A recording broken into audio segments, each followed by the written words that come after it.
Welcome to the Subconscious Mind Mastery Podcast. Thomas Miller, thank you so much for joining us. We're going to talk today to somebody who is no stranger to what we're doing around here, Caroline Horne. You may know her or remember her from the Akashic Records readings. And a year ago, when we did our 9th year anniversary show, Caroline was our guest. I guess here we are back almost close to our 10th anniversary.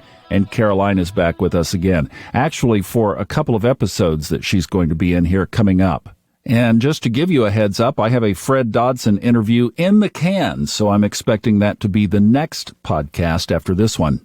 What we're going to talk with Caroline about today is something that she has added to her menu of services. It's actually a combination, if you will, of Reiki that she has now become certified in, and that's an interesting story, with prompts that come from the Akashic Records. So this is a really cool combination that I think you're going to want to hear about and probably take advantage of. So let's bring back one of our gateway readers to help you achieve your highest self, Caroline Horne. Caroline, welcome back. You are one of my favorite people to have on this podcast. Well, you're just one of my favorite people. Well, my goodness. Thank you, and thank you for coming back. You are a healer at heart, and you've been called into this work, no question. You know it, and the people you're working with know it. And you started with Akashic Records, but from our conversations, you are also expanding into something else. Tell us about it. Yeah, so December of 2021, I got this nudge during a meditation. I started getting this pull, like a heart pull to learn Reiki, to practice Reiki, to add this kind of to the thing that I'm already doing as an adjunct or as a separate, however you want to see it, or however I ended up using it. They kind of go hand in hand, and I'll explain that. So in December 2021, I began kind of searching for different Reiki practitioners, kind of looking more into it. I actually ended up having my first Reiki session performed on me by my acupuncturist. And then around March, I went to the Conscious Life Expo, and I had a reading by a woman doing a quick tarot read, just a quick one, 15 minutes. It wasn't even something I paid for or I was looking for. She just came up to me and offered it. And I was like, okay, yeah, let's do it. And so she kind of mentioned, you're looking to add something more to what you're doing. And I'm like, yeah. She goes, well, the important thing they want you to know is not choose the first thing you find and really wait until you feel that hell yes kind of energy. Like, this is it. That's where I'm going. And I was like, okay, that's good advice. And I've definitely been kind of all over the place. What do I do? And, I'm going to wait for that. If you're interested or know very much about human design, I'm a generator. So you've got to feel it in your gut. You've got to feel this, oh my gosh, yes, this is it. And you're just going, and like, there's no stopping you. So I really kind of bided my time waiting for that heck yes energy. And then, life comes around, the summer starts happening, you get really busy. Well, I ended up going to a trip to Sedona with a few friends in August. And whoa, what a life-changing. If any of you have not been to Sedona yet, it is magical. It is life-changing. It is soul-expanding. So anyway, I went on a trip during the full moon in August.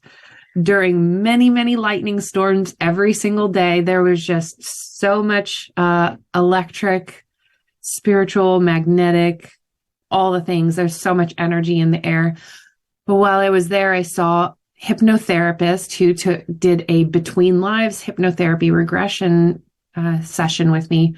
And during that session, I got to see a whole bunch of stuff. I got to learn a whole bunch about what happens or what happened between my lives, or at least before this one, and the whole planning process. But one of the things I got to see, and you and I kind of talked a little bit about this the other day, but I didn't mention this, and I thought about it after our conversation, but I saw all these chakras aligned up, all the colors, and there was like a rainbow of like chakras all in a row, just like you would see like on a photograph on the body, but they were just the chakras. But these chakras were, they were moving, and they were gently spinning, and they had a texture to them almost like fuzzy, but also kind of like an anemone. Anemone, the little plants that like clownfish swim in.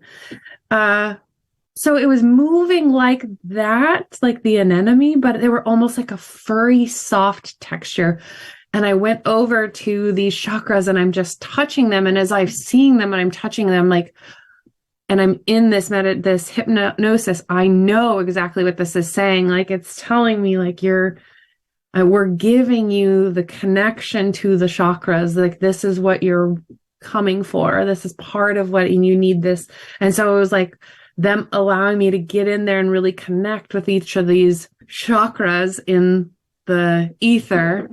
Again, like, just really confirmed I need to get my butt in gear and get this training done. So again, as soon as I got home from Sedona, started looking for this training, what I was going to do. And actually I was kind of more looking at just yoga retreats because I was just so excited and expanded about taking a spiritual trip like that I just done with Sedona. I'm like, I really don't even want to vacation in another way other than like a soul expanding experiences anymore, because I just feel like everything else is meh. I want more of that. I want more big soul expanding type. And so I was like, maybe a yoga retreat. Well, as I was searching for yoga retreats, I found a Reiki retreat, and it was on this island in Thailand. And the more I researched about it, this island is said to be built on a giant crystal quartz. And the energy there is just, again, magnetizing. I had been to the island previously. It's the same island they do the full moon party in Thailand on, and it has a really big volleyball community. So I was kind of there for the volleyball community. I did this full moon party experience, and this was like 7 years ago. But I knew it had a strong spiritual sense, because I remember the day that we left, I was like, I am not ready to leave this island. I don't want to go. It had nothing to do with the volleyball. It had nothing to do with the full moon party. I just did not want to leave this island. Mind you, I was going to another extremely beautiful part of Thailand where there were islands, but I did not want to leave this island. And I actually ended up staying an extra day. So when I found this Reiki training on this island that I know the pull and the feeling. And then I started learning more about the island and learning more about this place that I was going to be doing the training at. I was like, this is it. Yes, yes. And my sacral chakra was just saying, yes, this is it.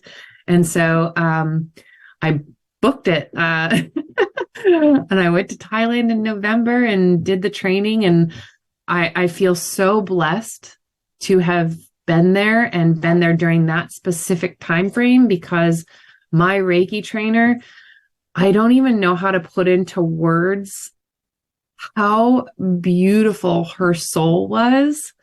I cannot do it justice. She literally, from an outside perspective and from an inside perspective, I felt like I was in the presence of an angel on earth. She was just so soft-spoken, so kind, so loving, so just in the flow. And they have many other trainers. I think they have 2 or 3 other trainers at this facility, at this retreat center, healing center.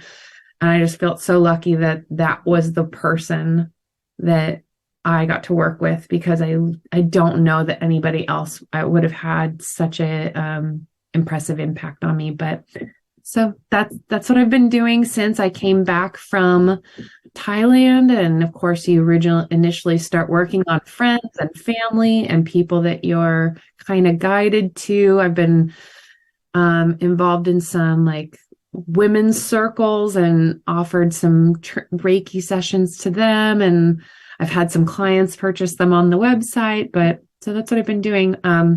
When I mentioned about how the Akashic records and Reiki are kind of overlapping, when I do the Reiki sessions, I do find that I kind of go into a higher state of vibration.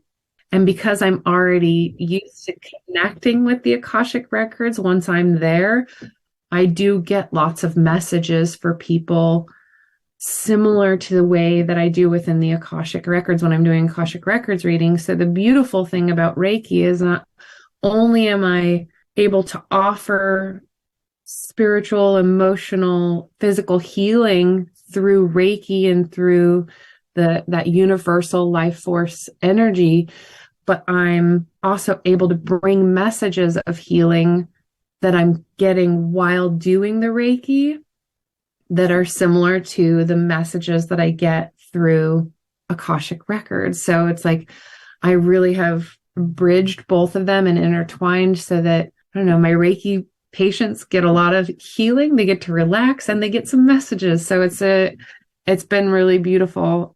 So you're offering this locally or online as well? So as we know, hopefully as everybody, your listeners know, Reiki can be done as distance sessions or in person. So depending on where the person is located, I would be doing a distance session. If they're anywhere local here in like the Los Angeles or Orange County area, I'm willing to go to their home. And that's what I've been doing so far. I actually find, especially for the people who are here local, that have had Reiki in the past, when I come to their home and we do it, they're like, wow, that was the most impactful session of Reiki I've ever had. And they would say, I've had some that I felt something and some that I felt nothing.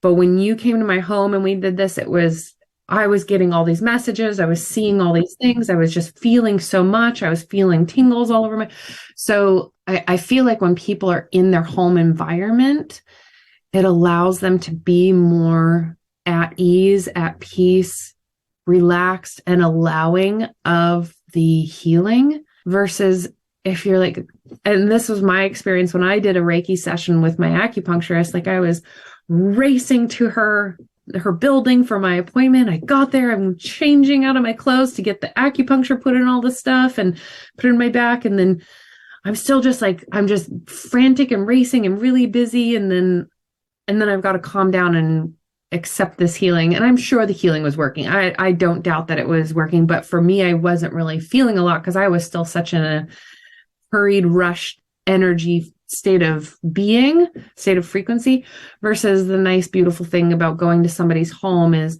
their home. They're just waiting for me. I get there. We set up their space. We make it super comfy and cozy. We light candles. And then afterwards, they're just relaxed and they're at peace and they're just feeling so harmonious. And I'm hoping they don't have anywhere else to go afterwards, maybe walk their dog or something or make a dinner, but they're not like rushing out the door, because then they can, again, more peacefully just accept and relax and feel into all of the energy that is still probably flowing through them. But the same can be said through distance Reiki sessions. Again, they're going to be at home. They get to be relaxed in their own environment. And hopefully they're not rushing in to lay down and rushing to go somewhere else afterwards. I really feel like if you can kind of create a calm mindset, a calm energy, a calm space.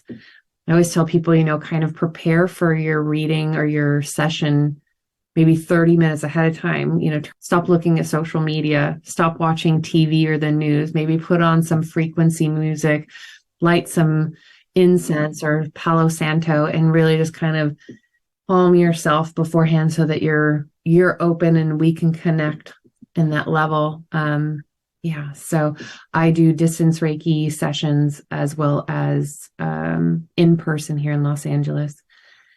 And how we can do Reiki a long distance is because there is no such thing as space and time. So our energies, just as I'm talking to you and looking at you, Thomas, here on Zoom, we are connected energetically via the internet, but we're also energetically connected via our hearts, via our energies, because again, there is no space and time. And that's how we're able to perform Reiki with somebody else's energy at a distance, because there really is no distance with energy.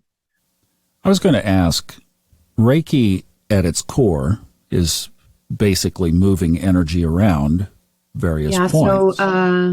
So Rei stands for like divine power, divine energy, divine love, divine information. So like God, if you want to call it that, or source, spirit.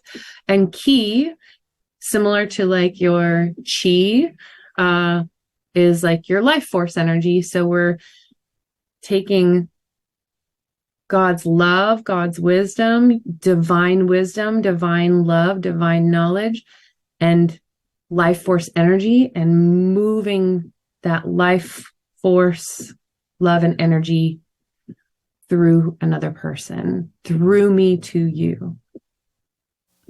From what you've seen so far, what do you understand now about energy that you didn't before doing this? So when it comes to this kind of energy, I've obviously been able to tap into it quite a bit over the last couple of years, because it's really very similar or the same energy as what I feel when I'm in the Akashic records. I think the difference is when I'm working with somebody, now I get to like transfer what I feel to them, and they get to feel it, and seeing them kind of come out of this almost meditative, hypnotic state, and just literally, I feel their vibration has changed. I can feel it. The whole room has changed. The interesting thing is when people have pets and their pets come into the room. Like I had one friend where I was at her house, and her pet, I don't know where he went while we started, but halfway through the session, he came in and he was just like, whoa, this feels great. And he just laid down. She didn't even know he showed up.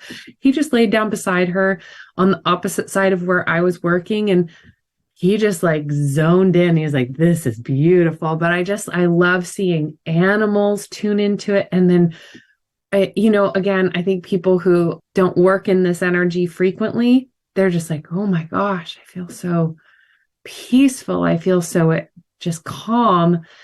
And like I said, like being in the Akashic records and doing it frequently, you get to kind of know more how to describe the energy, because then you start feeling like, oh my gosh, like I don't have worries right now. Everything just feels like at peace, like this. I just love everything and everyone, and so you start realizing like peace and harmony and calmness and easiness is really just a vibration of love. And so it's just beautiful seeing others and helping others connect to that energy force and helping them get there and helping their space get there. Yeah, it's so far that's been a real big impact. Awesome. And I think that's part of the reason I love doing it so much is just, I don't know, I'm an empath. So when I see people go into this like beautiful state, it just like helps me raise even higher too. So I'm feeding off of that beautiful, loving energy as well. That's awesome. So this is a combination of Akashic records and Reiki kind of blended into one session. Yeah, I mean, I didn't realize I was going to end up being that, but while I was in my training, I started realizing I was getting messages for the girls that I was training with when we were doing sessions on each other, practicing on each other, and they would confirm what I was getting, and I was like, oh, okay, this is how we're kind of meshing the two. Yeah.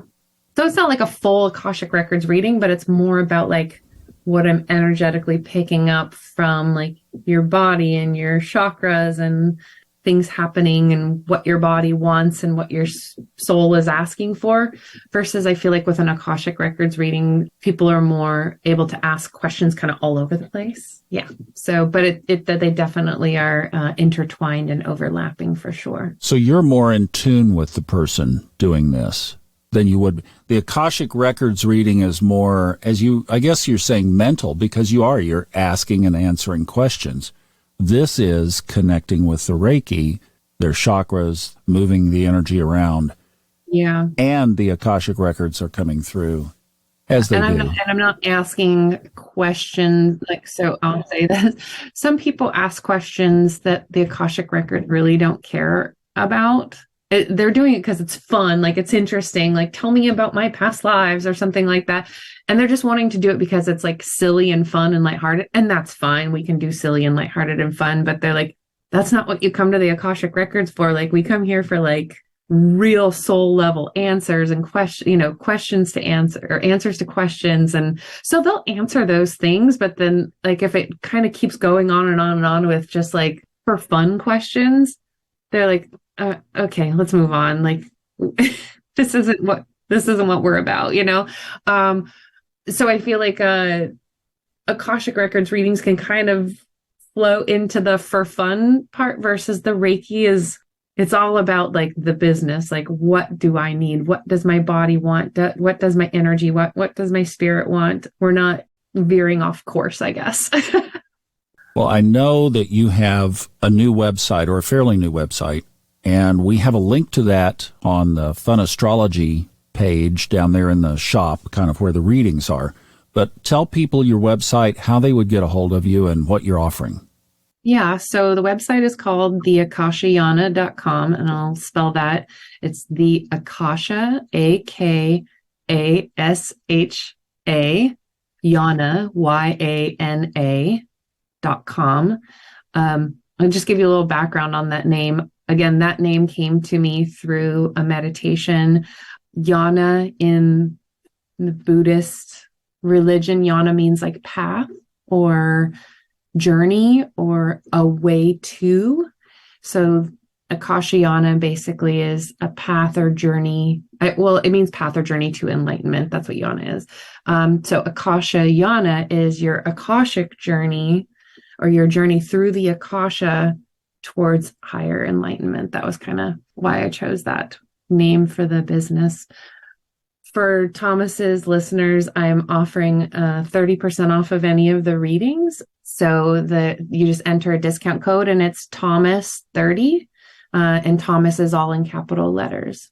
So if you're interested or inspired or just curious about maybe doing a Reiki session or Akashic Records reading, go to the website, put in Thomas30, and I will connect with you and walk you through the process.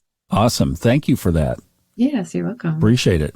I love working with your listeners. They're all so very highly attuned to themselves. Rarely, I would say, ever asking for the lighthearted questions. They are all asking the deep, hard questions of their soul level knowledge, growth. So it's wonderful because I get to really dive deep with your listeners. We should have had you at the last trip we did to North Carolina in October for the fall colors, because that group was exactly what you're talking about, man. They did not, the playing around and all the stuff. No, they wanted to go deep. Yeah. And honestly, I considered it, but I already had a trip to Thailand going on. I'm like, I can't do North Carolina and Thailand in 2 months. And I just done Sedona in August. I'm like, we got to space these things out a little bit. You picked the right one. You sure did. Yeah. Hey, it's always wonderful having you here. Thank you so much for stopping by again. So much for having me. I appreciate you. And I love you. And Caroline, I love you too. And thank you for being you. I love that our listener group, especially those on the Facebook group, that's where the love really flows. If you're not in there, you need to join. It's Subconscious Mind Mastery Podcast Listeners Group on Facebook. But we are the podcast who tell each other, I love you, and we mean it. And we also say, enjoy the journey. I'm Thomas Miller. Thanks for listening.